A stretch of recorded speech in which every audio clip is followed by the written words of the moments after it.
une chose qui est cachée, c'est que c'était des Noirs qui vivaient en Italie avant. Et c'est ça qui fait la différence civilisationnelle entre les Grecs et les Romains.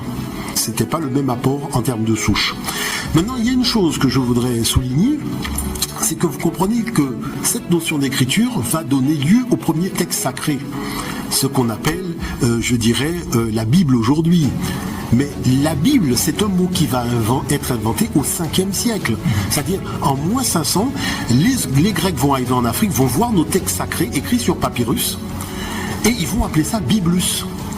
Et lorsque les pères de l'Église, c'est-à-dire Alexandre d'Alexandrie, c'est l'Afrique, Clément d'Alexandrie, c'est l'Afrique, Origène d'Alexandrie, et ça je pourrais rester longtemps, parce que beaucoup de pères de l'Église étaient africains, quand ils ont traduit les textes sacrés, donc africains, dans leur langue, ils ont gardé le mot Bible.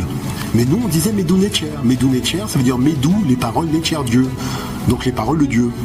Les mouvements religieux judéo-chrétiens ont plagié une fête africaine qui se déroulait en décembre.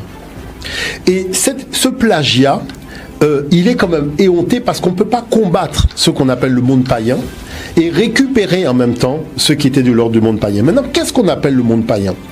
Le monde païen, c'est un monde qui a considéré que la spiritualité prévaut sur la religion.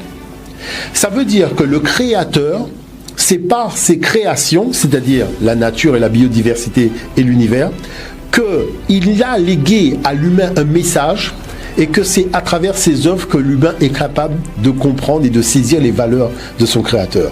D'où le fait que dans le cadre de la perception spirituelle, les éléments de la création sont pris en considération dans cette spiritualité.